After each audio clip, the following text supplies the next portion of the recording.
Well, we begin with, yes, the avalanche of outrage, bipartisan tonight, over Donald Trump's comments welcoming collusion. There are rebukes up and down Washington and across the nation. Words used to describe Donald Trump's collusion bombshell: appalling, dangerous, disturbing, even un-American, and Trump in full damage control mode, sparked all by this. If somebody called from a country, Norway, we have information on your opponent. Oh, I think I'd want to hear it. You want that kind of interference in our elections? It's not an interference. They have information. I think I'd take it. If I thought there was something wrong, I'd go maybe to the FBI. If I thought there was something wrong, I think you might want to listen. There's nothing wrong with listening. I don't think in my whole life I've ever called the FBI. In my whole life, you don't call the FBI. This is somebody that said, we have information on your opponent. Oh, let me call the FBI. Give me a break. Life doesn't work that way. The FBI director says that's what should happen. The FBI director is wrong. This is serious, but part of it does read like a joke. Remember, Donald Trump's major message over the last 2 years was no collusion in 2016, and now he's basically saying no collusion in 2016, but I'm open to collusion in 2020.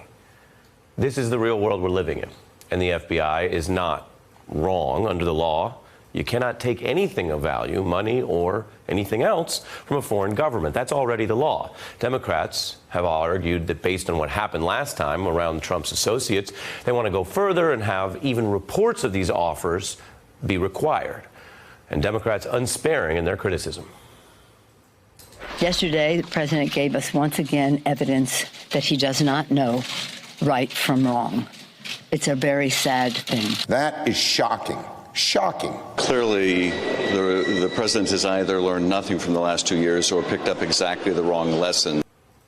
So up until this moment, about 3 minutes into our newscast, this is all a similar story that you've seen before. Donald Trump says something outrageous, potentially illegal, maybe about Russia, and there is this opprobrium from Democrats. What is different tonight, and is a sign that A, he went further, B, there are still some lines that will get you in trouble, and C, he's going to be in full damage control about this. He's already started basically lying about aspects of it. What's different is what you're about to see, which is Republicans, including even Donald Trump's chief defender, breaking over this.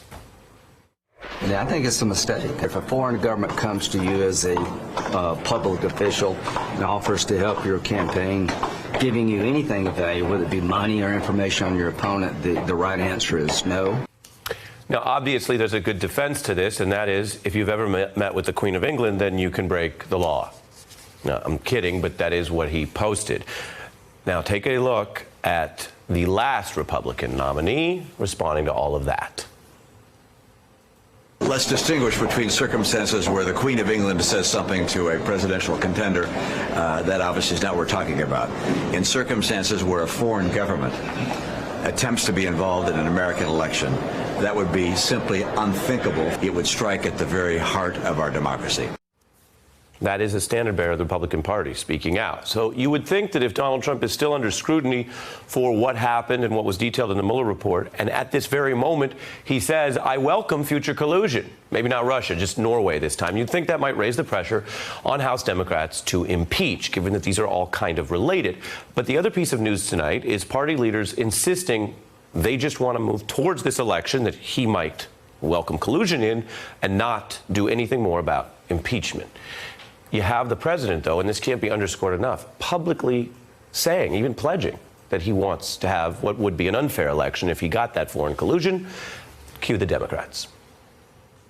If the president is inviting foreign interference, why is that not grounds to move towards impeachment? Everybody in the country should be totally appalled by what the president said last night. However, what we want to do is have a methodical approach to the path that we are on, but not any one issue is going to trigger, oh, now we'll go do this.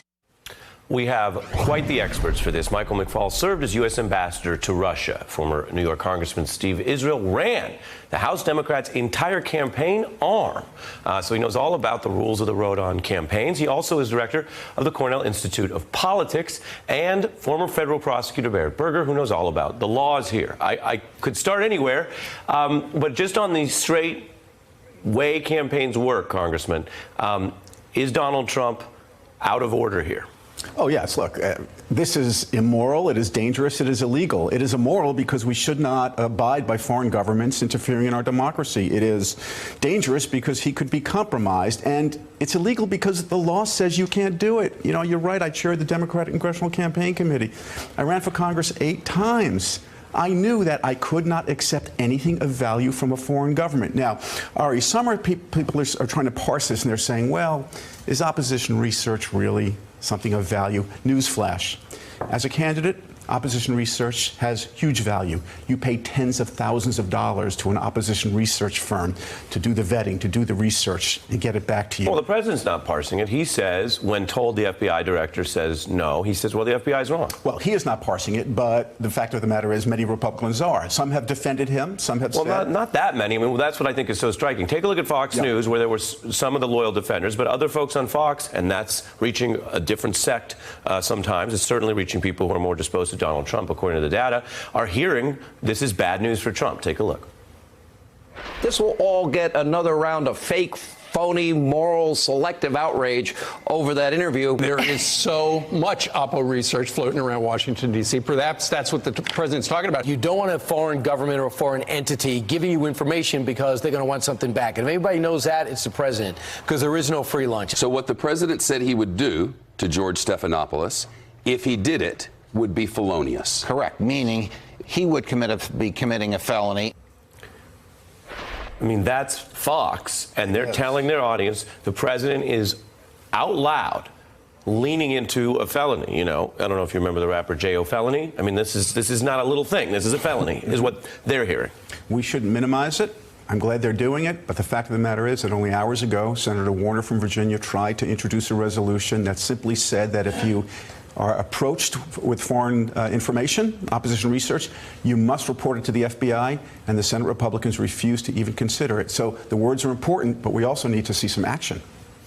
What do you say to Americans who see this story? They see the president again defying law enforcement, dismissing the rules that are supposed to govern the president, and wondering whether he's going to get more offers of foreign help now that he's put everyone on notice he welcomes it.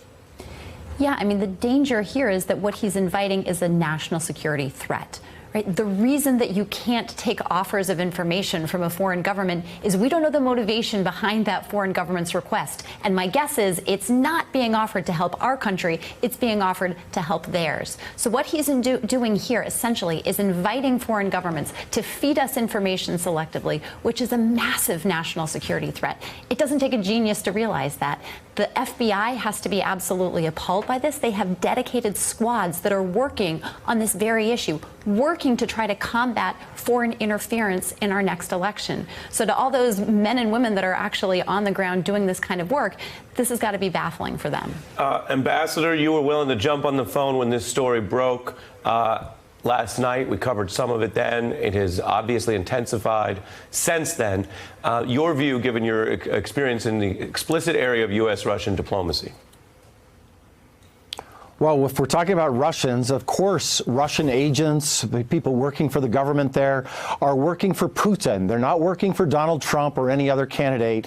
And you don't offer this information without getting something for their national security, not ours. That's number one. Number two, let's just also be clear that when a foreign agent comes knocking on your door at the campaign, they're not going to hand you a card saying, hey, I'm working for the FSB, I'm working for Russian intelligence. They're going to do it under the guise of something else. And there's been, I'm a lawyer working on behalf of a candidate like Ms. Veselnitskaya did. And let's be clear, there's no way for campaigns to be able to discern that difference. And then number three, let's just underscore this is just wrong. Whether it's illegal, we've talked about that, but it's cheating. It's like playing basketball and saying, well, I'll take an advantage in breaking the rules of the game. And I just think we should underscore that this is just wrong. Yeah. And after 2 years of talking about how it's wrong, that the president would still say this, it's just shocking to me as an American citizen. Yeah, and that's why there is a mix here, and we're human beings. We can process things with more than one emotion. There's a very serious part, as you say, and it's wrong, and we're a democracy with the rule of law. So if people are going to cheat and announce that in public, everyone should take that seriously. There is the part that is almost the Baroque humor, though, that no collusion, but tell me more about this collusion. I'm interested. I want to put that out. I mean, it's wild. To your point about it being wrong, take a listen to Republican Kevin McCarthy, who did backflips to defend Trump, but ultimately admitted he, too, would call the authorities because, as you say, it's wrong. The president does not want foreign governments to interfere in our elections. He said he would look at the information, listen to it, and if there were a problem, he would go to the FBI. I've watched the president. I believe the president would always do the right action. Would you call the FBI? Would I call the FBI about what? If somebody, a foreign adversary, called you and said, "I have information on your opponent," I would put it to. I would send it to the authorities. Yes. Ambassador. Well, I'm glad he said that, but you know, his defense of the president was not very convincing. You know, the tape, you just played the tape, Ari. And there's one other piece I want to underscore with respect to Russians and foreign adversaries. Disinformation. Right. You know, their goal is not to get one candidate or the other elected. That's part of the goal. The other goal is just to make a mess of our election, to undermine truth. And by the way, the Russians are not the only government interested in that. And that's just another reason in terms of national security why this is such a slippery slope. And even from the president's point of view, he's annoyed a lot of people in other countries over the last couple of years. Why is he giving them an open invitation to all of a sudden providing information in this campaign when a majority of it would not be on his side? So just it's a mistake in so many ways. And I really do hope that he retracts it, that he pulls it back and just says that he made a mistake. You know, I have to say what's really painful here is that just recently the FBI director said that the Russians were going to try and manipulate our elections, and now you have the commander-in-chief, the president of the United States, in an interview saying, that's fine with me, make my day. That is what is fundamentally wrong on a political level. Does it ever, I mean, Congressman, does it ever just trip you out that, like, this is where we are? You know, every day, several times a day, breaking a new norm, sometimes talking about breaking the law. What does really surprise me is this. That was a softball question, right? Just such a softball question. And this adroit politician found a way to not only make it a foul ball, but to send it screaming into his own dugout. And now you see Republicans just scattering on it. This is what I think Republicans fundamentally are going to have to deal with between now and the campaign. Barrett? I mean, I completely agree. There's almost not that much else to say. I mean, look, the FBI director is not wrong. You're done here. The president is wrong. It seems like the law is pretty clear here. There's not a lot of wiggle room in this situation. I don't know that it could be clearer. So for anyone watching that's like, well, maybe the president raises a good point. He doesn't. It's just against the law. No, and it's not the way that the law stands right now. And I think the other thing to say is, you know, it's the cynics who want everyone to believe that things will never change. And that's true in all sorts of issues, as you know, having worked in the Congress, right? It would seem that the point you raised earlier is the other thing to say, which, although I take your point, and there's nothing else to say on the moral clarity of it, but that you're saying you can actually use this as a moment to rally people, to get, you got Romney and these other people talking the talk, and you're saying make them walk the walk so that our election systems are safer. Pass the bill, and by the way, 90% of Republicans support Donald Trump today, will support him tomorrow, next week. 6% of Democrats support Donald Trump. You're not going to see a change in the numbers. And where are they? The 20%. Who are they? Do you know them? Those 6%? Yeah. I think Are they actually all live in my old district.